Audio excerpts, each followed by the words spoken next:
Le mois de janvier est inscrit au calendrier et nous entrons furtivement dans l'année 2025. Ce mois appartient légitimement au Capricorne, véritable fierté de tout l'horoscope. C'est avec ce signe que l'année commence, car c'est l'époque de leurs anniversaires. Je souhaite sincèrement que dans la vie de chaque Capricorne, il y ait beaucoup de bonheur, de joie, d'amour, et que de vrais miracles se produisent. Et pour ceux qui sont déjà amoureux, je souhaite que leurs sentiments s'enflamment avec une vigueur renouvelée. Mais quelle est la meilleure façon de commencer à parler des Capricornes en janvier? Peut-être par leur planète maîtresse? Non, peut-être devrions-nous commencer par Mercure, la planète responsable de nos pensées. Tout au long du mois, chaque action que vous entreprendrez, chaque pensée que vous aurez, tout cela donnera des résultats à 100%. Partout où vous regardez, le succès est au rendez-vous. Ce sont les indices d'un mois de janvier préparé pour ce signe. C'est un excellent début de mois, n'est-ce pas ça, n'est-ce pas? Alors, Mercure. Tout au long du mois de janvier, Mercure sera dans 3 signes du zodiaque. Il sera en Sagittaire jusqu'au 8e jour, puis il passera en Capricorne jusqu'au 22e jour. Enfin, à partir du 28e jour, Mercure entrera dans le Verseau. Un tel triple transit, commençant en Sagittaire, nous attend à partir du 1er janvier. Encore une fois, il est question de pensée. Mercure n'est pas seulement la pensée, mais aussi l'information, la communication, la façon dont nous communiquons, dont nous percevons l'information, dont nous l'entendons, et pas seulement dont nous l'écoutons. Et Mercure est particulièrement actif ce mois-ci. Il commence son voyage en janvier, dans la nouvelle année, dans le nouveau mois, avec un sextile à Lilith. Qu'est-ce que cela signifie et comment cela affectera-t-il votre vie? J'ai toujours noté que Lilith, cette mystérieuse lune noire, n'est qu'un point provisoire dans le ciel, mais quelle provocation! C'est comme la face cachée de Mercure qui n'a pas encore été facettée. Qu'est-ce que Lilith? C'est un point imaginaire, l'envers de Mercure. Par exemple, lorsque vous lancez un mot percutant, lorsque votre humour est au bord du gouffre, au bord du conflit. Imaginez que je lance la phrase « Votre mari vous est infidèle » et que j'ajoute aussitôt « Allons, ce n'est qu'une blague. Pourquoi es-tu si sérieux ?» C'est un jeu sur le fil, la provocation, et puis tout de suite « C'est une blague, ce n'est pas sérieux. » Le voilà, Mercure dans toute sa gloire disgracieuse, agressif, semant la discorde, et puis une fois, et comme s'il jouait avec vous. Il vous fait peur, puis il rit. Tu as vraiment peur? Ce n'est qu'une blague. Voilà ce qu'est Mercure sans travail adéquat, cette lune noire, Lilith.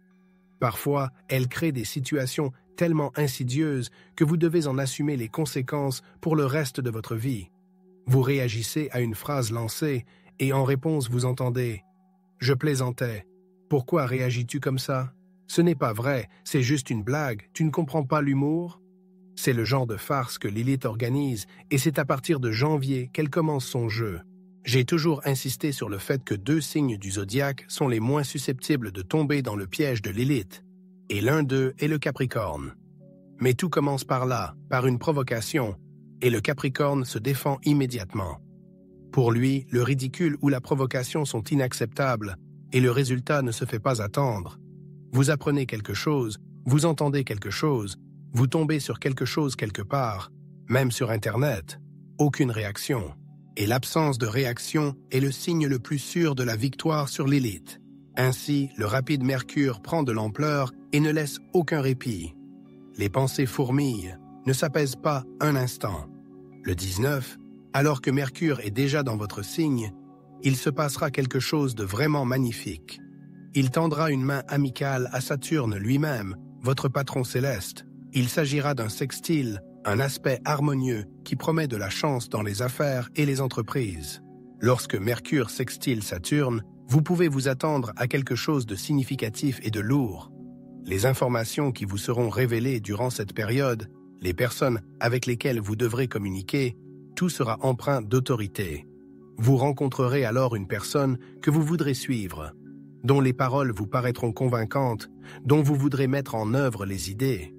Peut-être entendrez-vous quelque chose d'important qui bouleversera votre vision du monde et vous ouvrira de nouveaux horizons. Il s'agira d'une intuition venue d'en haut. Les informations reçues au cours de cette période proviendront d'un véritable maître d'œuvre, d'un sage mentor, d'un homme dont l'opinion est inconditionnellement fiable. Pour certains, cet événement pourrait être une véritable révélation.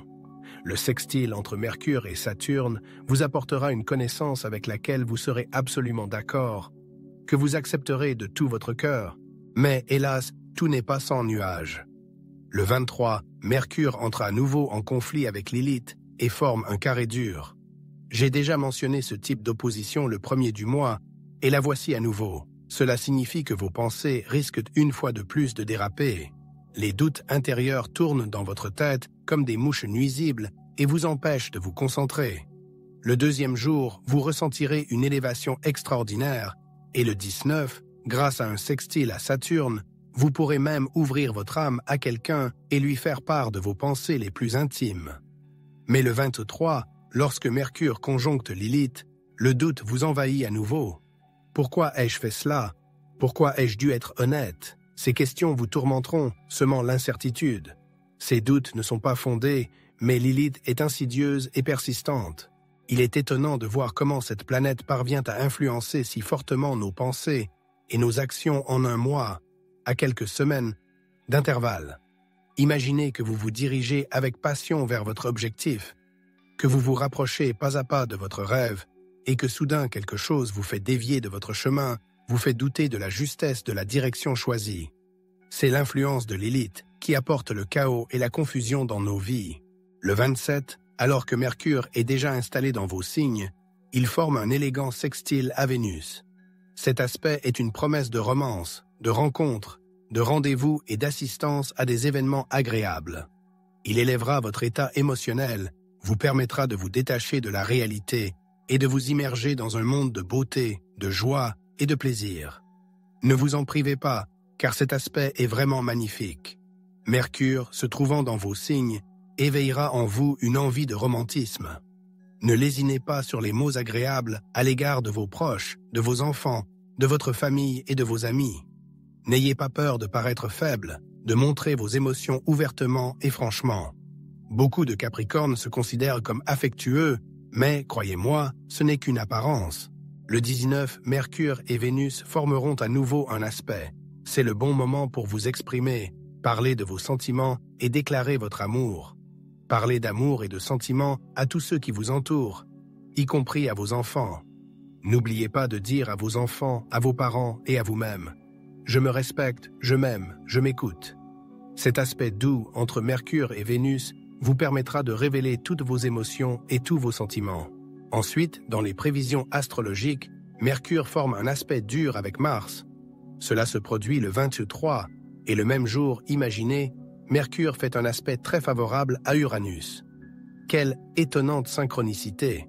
Le même jour, nous ressentirons la tension associée à Mars, une puissante libération d'énergie, une surabondance d'énergie. Mais quelle est cette énergie lorsque Mercure est en aspect dur avec Mars? C'est l'énergie de l'agressivité, de la colère, de l'irritation. Et ce jour-là, ce même Mercure, qui représente toutes nos pensées, nos idées, nos projets, nous donne soudain, comme par magie, des informations très précieuses et opportunes. La veille, vous êtes irrité, vous ressentez une agitation intérieure. Il est probable que quelqu'un se prépare à déménager, que quelqu'un entreprenne un long voyage, que quelqu'un ait un entretien d'embauche important et que quelqu'un attende un rendez-vous chez le médecin. Ainsi, cette tension intérieure, comme un ressort, se tend progressivement, mais au moment le plus inattendu, elle peut se transformer en une phase complètement différente.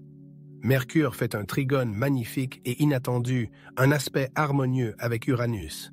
Cela annonce des nouvelles agréables et soudaines, comme un cadeau du destin.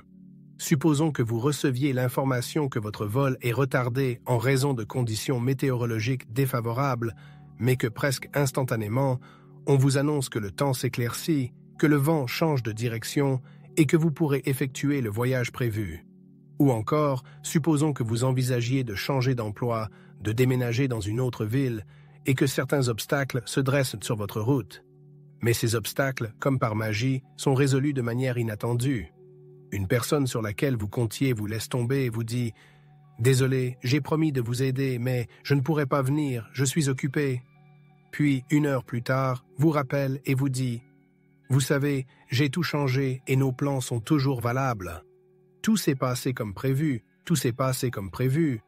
Voilà le genre de situations apparemment incroyables, mais bien réelles, qui peuvent se produire. Et une fois de plus, nous constatons un résultat à 100%, comme si l'univers lui-même nous favorisait. À la fin du mois, le 28e jour, Mercure entre dans le signe du zodiaque du Verseau. Et le lendemain, le 29, Mercure forme une magnifique conjonction avec Pluton à cet endroit. Oui, c'est là que se trouve Pluton, qui a récemment quitté votre signe, où il se trouvait depuis un certain temps. Et maintenant, Mercure est en conjonction avec Pluton. Tout ce qui entre dans le Verseau sera immédiatement rencontré et ressenti par Pluton. Et Mercure, comme nous l'avons déjà dit, incarne à 100% nos pensées. Toutes vos idées, vos projets et vos intentions ont de fortes chances de se concrétiser. Si, par exemple, vous pensez à suivre des cours supplémentaires, à améliorer votre qualification, cette pensée aboutira très probablement au résultat souhaité. Si, par exemple, vous avez l'intention de demander quelqu'un en mariage, c'est le meilleur moment pour le faire.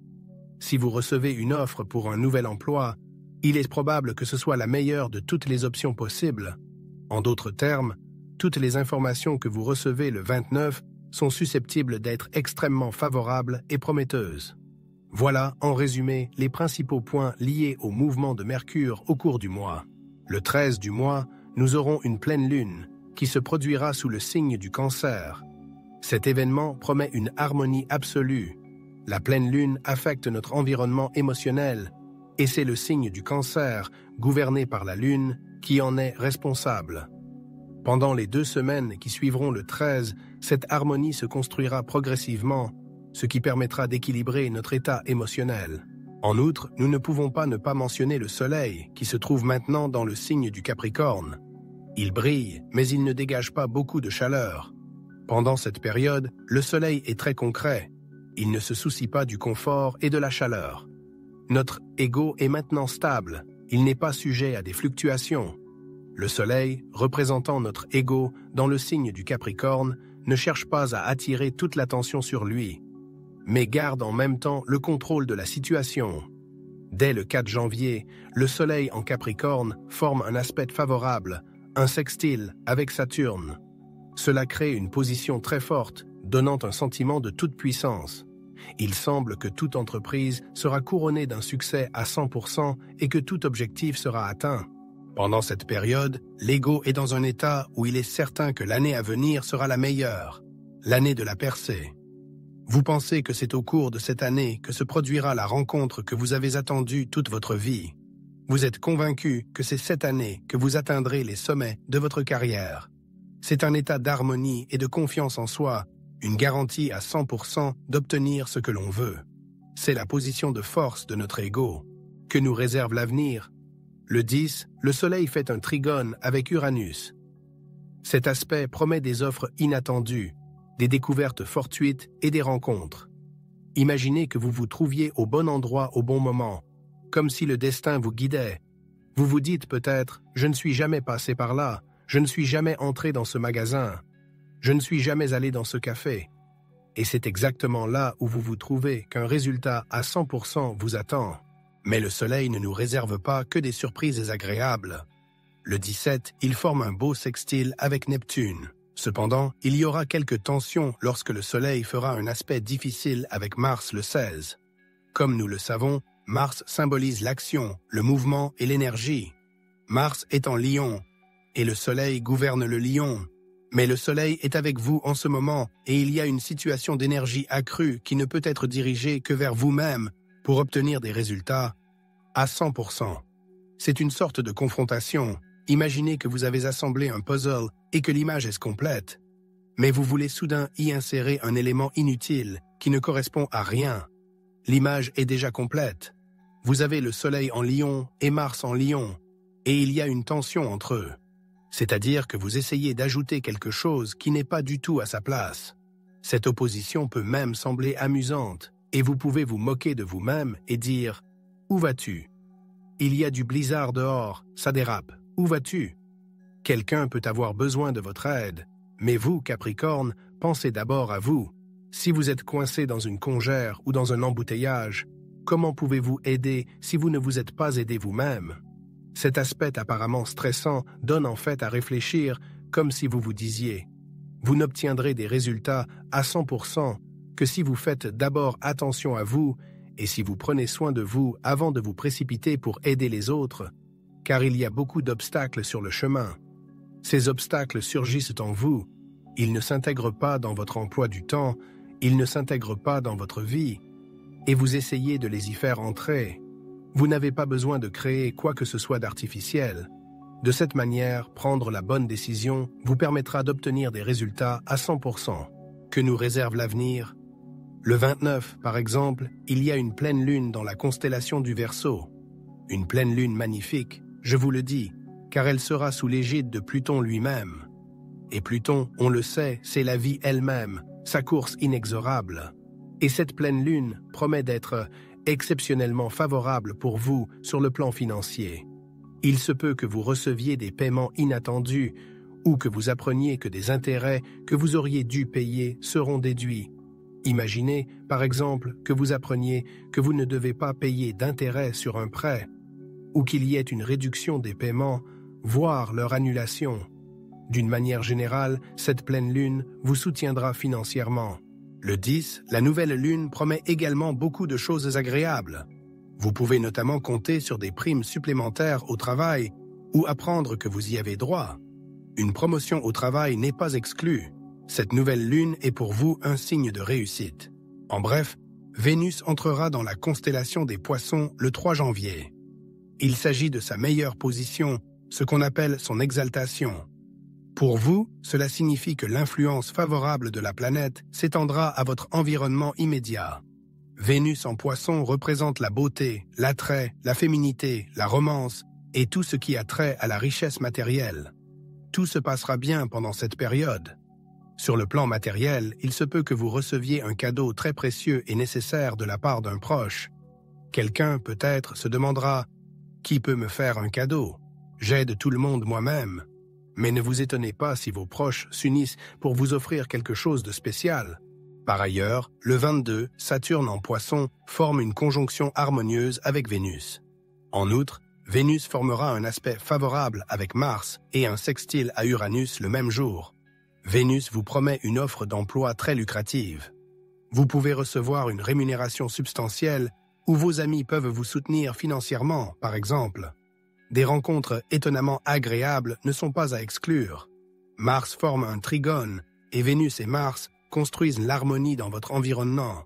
Vous pouvez même dire « Waouh, c'est mon voisin, nous nous connaissons depuis tant d'années, et soudain il a quelque chose qui ne va pas. » Vous lui apporterez votre soutien, une certaine relation liée à cette aide naîtra, et cette relation pourra ensuite se développer en douceur et de manière tout à fait inattendue pour devenir quelque chose de plus. C'est ainsi que vous vous trouverez au bon endroit au bon moment. C'est ce genre de mois, plus ou moins long, qui nous attend. Quoi d'autre? Des résultats à 100%. Peu importe ce que le Capricorne entreprend, il est certain d'obtenir un résultat à 100%. Vous ne serez pas déçus ce mois-ci et les résultats ne se feront pas attendre. Si vous avez suivi un traitement, vous obtiendrez de bons résultats et vous vous calmerez.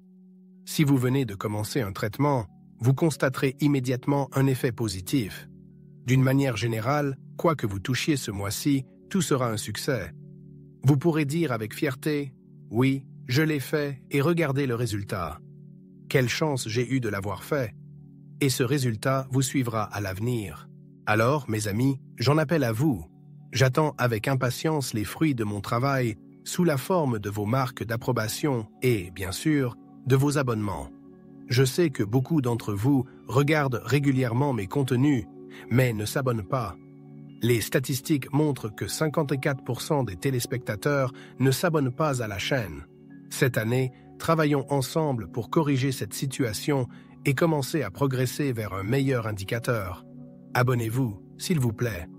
J'attends votre activité, devenez sponsor, apportez votre contribution au développement de la chaîne. Il est très important pour moi de sentir un retour à 100%, de voir que mon travail est apprécié. À propos, vous savez peut-être que dans mon thème natal, Saturne est en Capricorne, ce qui signifie qu'il est chez lui. Cette position de la planète en astrologie est considérée comme très forte. C'est pourquoi, en tant que personne ayant Saturne en Capricorne, je m'efforce d'obtenir des résultats maximum dans tout ce que je fais. Et j'attends une efficacité à 100% dans mon travail. Et, bien sûr, je voudrais dire une fois de plus que je respecte chacun d'entre vous à l'infini, que j'apprécie votre attention et votre soutien. Du fond du cœur, je vous envoie la formule éprouvée de notre marque de fabrique pour une vie prospère, à laquelle je vous conseille de vous accrocher. Je vous souhaite un bonheur immense, du bonheur et encore du bonheur, un noyau intérieur inflexible, une force d'esprit indestructible, une positivité inépuisable et une sage philosophie de la vie qui vous aidera à surmonter toute adversité. Je te serre très fort dans mes bras.